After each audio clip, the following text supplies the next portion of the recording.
আসসালামু আলাইকুম ওরহমতুল্লাহি ওবরাকাতুহু। 2025 সালের নতুন বছরের শুভেচ্ছা।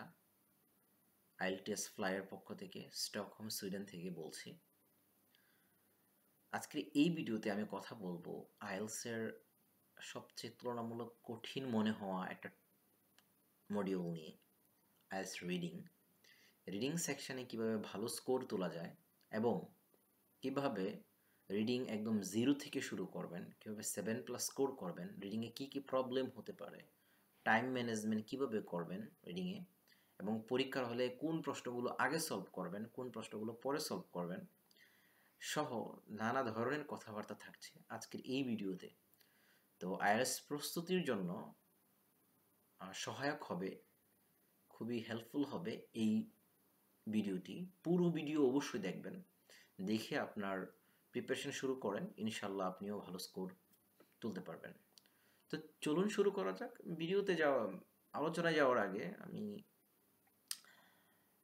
আপনাদেরকে একটা বিশেষ অনুরোধ, আপনারা অবশ্যই লাইক, কমেন্ট এবং শেয়ার করতে ভুলবেন না।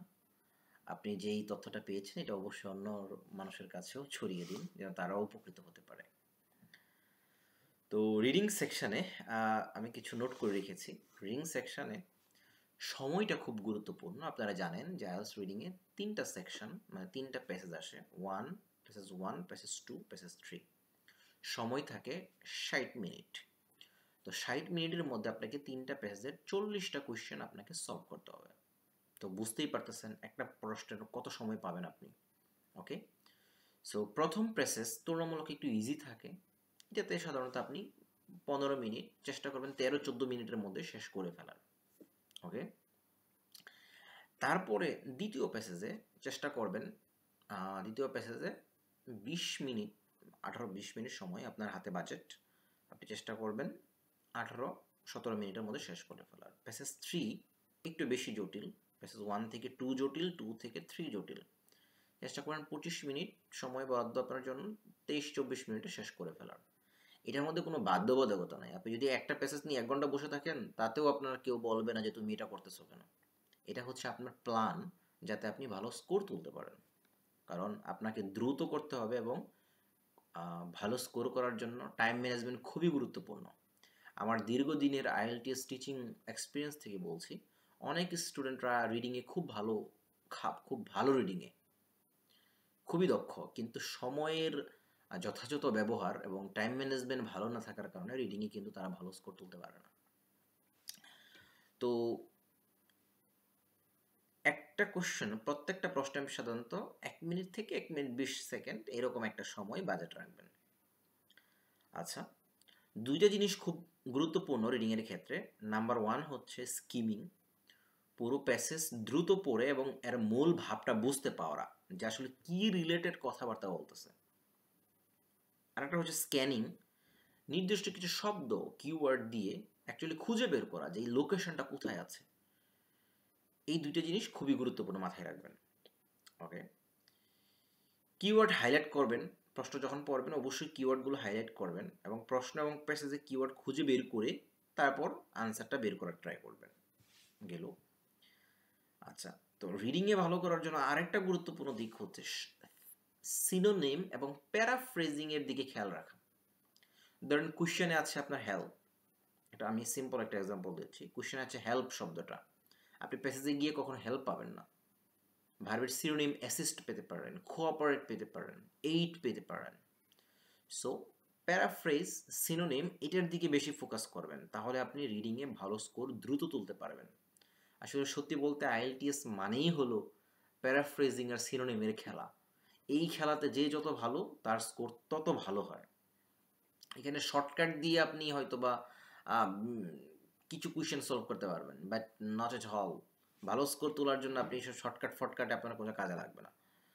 ওকে, আরেকটা বিষয় হচ্ছে যে কঠিন প্রশ্নগুলো একটু পরে সলভ করবেন।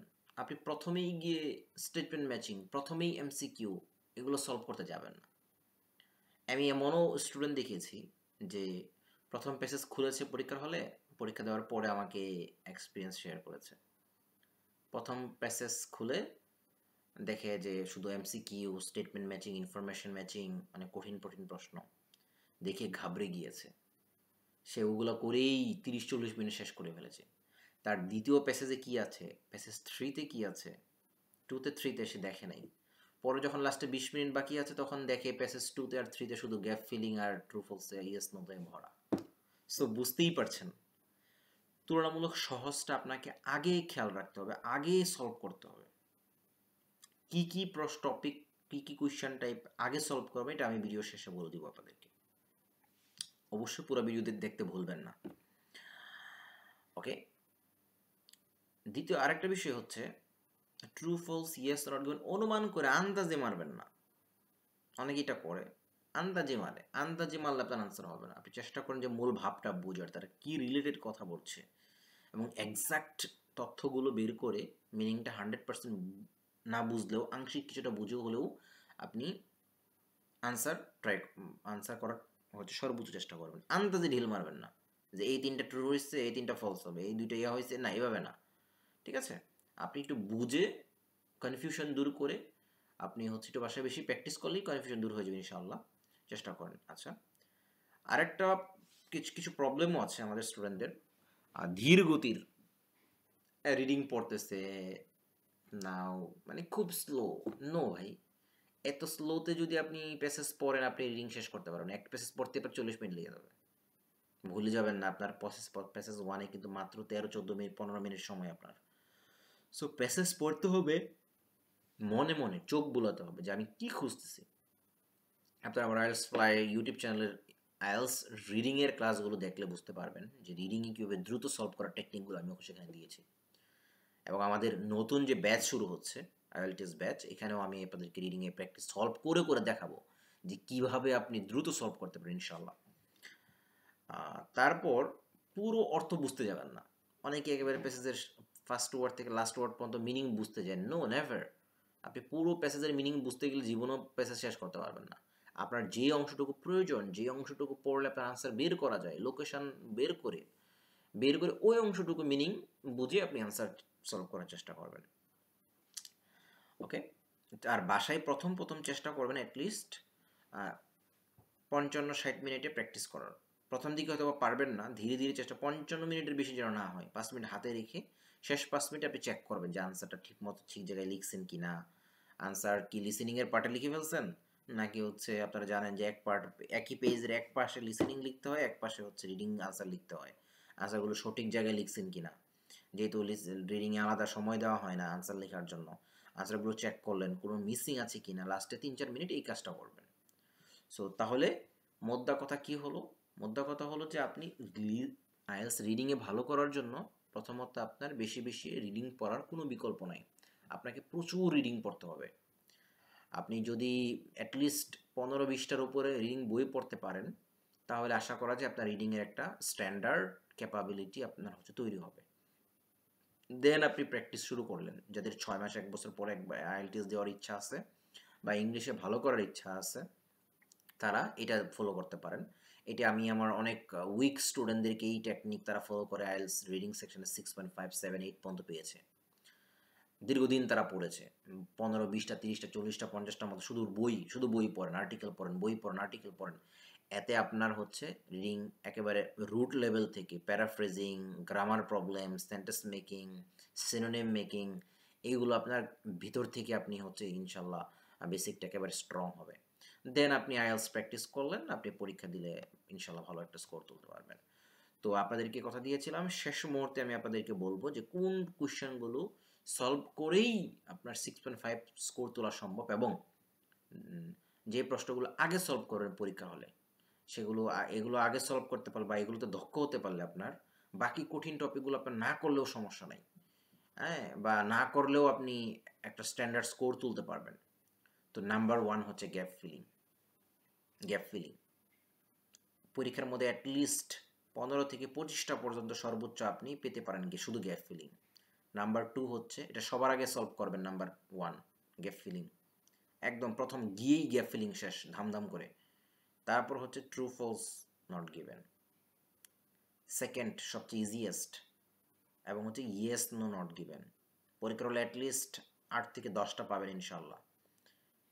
তাহলে আপনার 2টা সলভ করেই আপনার চেষ্টা করবেন যে 20 প্লাস মার্ক যেন আপনি তুলে ফেলতে পারেন, অ্যাটলিস্ট 6 যেন তুলে ফেলতে পারেন এই গ্যাপ ফিলিং এর ট্রু ফলস শেষ করে। বাকি আছে কি, এরপরে সলভ করতে যাবেন সামারি কমপ্লিট। সামারি কমপ্লিট কি, উইথ ওয়ার্ডস, নিচে ওয়ার্ড দেওয়া থাকে এবং উইদাউট ওয়ার্ডস, এই 2টা সলভ করবেন যদি থাকে। এরপরে হচ্ছে আপনি নেম ম্যাচিং, নেম ম্যাচিং, নাম দেওয়া থাকে এবং বাণী দেওয়া থাকে যে কোন রাইটার বা কোন রিসার্চার কি কি কথাবার্তা বলেছে, মিলাতে হয়, নেম ম্যাচিং মিলাতে হয়। এটা আরেকটা সহজগুলোর মধ্যে অন্যতম, এটা হচ্ছে সলভ করার চেষ্টা করবেন। এবং লাস্ট বাট নট লিস্ট হচ্ছে list of heading. List of heading আপনারা হচ্ছে চেষ্টা করবেন লিস্ট অফ হেডিংটা এই জায়গায় এসে সলভ করার জন্য। তাহলে আমরা হচ্ছে কি কি পাইলাম, পরীক্ষার হলে গিয়ে সবার আগে আপনি কি করবেন, গ্যাপ ফিলিং, তারপর true false not given, yes no not given, summary complete. Summary complete হচ্ছে 2 প্রকার, উইথ ওয়ার্ডস, উইদাউট ওয়ার্ডস, তারপর হচ্ছে নেম ম্যাচিং, তারপর লিস্ট অফ হেডিং। এই 5-6 রকমের কোয়েশ্চেন টাইপগুলো গিয়েই সলভ করবেন, নো এক্সকিউজ। প্রথম গিয়েই যেখানেই থাকুক, পার্ট 1-এ থাকুক, 2-তে থাকুক, 3-তে থাকুক, গিয়ে এটা শেষ। এটা যদি আপনি করতে 30 মিনিট লাগে লাগুক, 40 মিনিট লাগে লাগুক, এটা যদি আপনি 100% কারেক্ট করতে পারেন এবং বাসায় এটা নিয়ে বেশি বেশি প্র্যাকটিস করতে পারেন, তাহলে এইগুলো করেই আপনি 6.5 বা 7.7 পর্যন্ত একটা স্কোর তুলে ফেলতে পারবেন। এখন এরপরেও কিছু কঠিন প্রশ্ন আছে, প্রশ্ন টাইপ আছে, যেমন এমসিকিউ, এরপর স্টেটমেন্ট ম্যাচিং, ইনফরমেশন ম্যাচিং, এগুলো আপনি দেন শেষে চেষ্টা করলেন একটু সলভ করার জন্য। যদি একান্ত না পারেন সেক্ষেত্রে আপনি শেষ মুহূর্তে আপনি অনুমান করে কিছু আনসার মনে করেন দিয়ে দিলেন, এটা একটা আইডিয়া হতে পারে। ফাঁকা রেখে আসা যাবে না, যেহেতু নেগেটিভ মার্ক নেই। সো এইভাবে যদি আপনি প্র্যাকটিস করতে পারেন এবং ভালো একটা লং টাইম ভালো একটা প্রিপারেশন নিতে পারেন, আপনার রিডিং সেকশনে কখনোই ভালো স্কোর আপনার আসতে বাধ্য, কখনোই খারাপ করবেন না। আর অবশ্যই যেটা করবেন, রিডিংয়ে কমন পাওয়ার জন্য যদি আপনি প্যাসেজ কমন পেতে চান, বেশি বেশি আর্টিকেল পড়েন, বেশি বেশি আর্টিকেল পড়েন এবং প্রিভিয়াস ইয়ারের যে কোয়েশ্চেনগুলো আছে 101 প্যাসেজেস প্রিভিয়াস এগুলোও আপনি পড়তে পারেন। আমি আমাদের হোয়াটসঅ্যাপ গ্রুপে পিডিএফটা আপনাদেরকে শেয়ার করে দিব বিনামূল্যে সম্পূর্ণ। আপনারা আমাদের পেজে লাইক এবং কমেন্ট করতে অবশ্যই ভুলবেন না। এগুলো পড়লে আপনার স্কিলটাও ইমপ্রুভ হলো, পাশাপাশি যদি কমন পেলেন আলহামদুলিল্লাহ, ফাইন। এই আর কি, সাধারণত কমন পাওয়া যায় না, কিন্তু অনেক সময় প্যাসেজ কমন পাওয়া যায়। প্যাসেজ কমন, কোয়েশ্চেন কমন আসলে প্যাসেজ, তো প্যাসেজটা যদি আপনার কমন থাকে সেটাও তো আপনার জন্য অনেক। আপনি প্যারাফ্রেজিং, ওয়ার্ড মিনিং এগুলো আগে থেকে ইয়া করে ফেললেন। সো সকলের জন্য অনেক শুভকামনা। সত্যি বলতে আইএলসে ভালো করার জন্য প্র্যাকটিসের কোনো বিকল্প নাই, কোনো বিকল্প নাই, there is no alternative. Practice practice practice, প্রচুর প্র্যাকটিস করেন, প্র্যাকটিস করলে ইনশাল্লাহ ভালো স্কোর আপনার আসবেই। সো যারা আমাদের আইএলটিএস নতুন ব্যাচে অ্যাডমিশন নিতে চান, তারা অবশ্যই আমাদের হোয়াটসঅ্যাপ নাম্বার এবং আমাদের পেজে যোগাযোগ করবেন। আমাদের অ্যাডমিশন চলছে, খুব শীঘ্রই আমাদের ব্যাচ স্টার্ট হবে ইনশাআল্লাহ। আসসালামু আলাইকুম ওয়া রাহমাতুল্লাহি ওয়া বারাকাতুহু।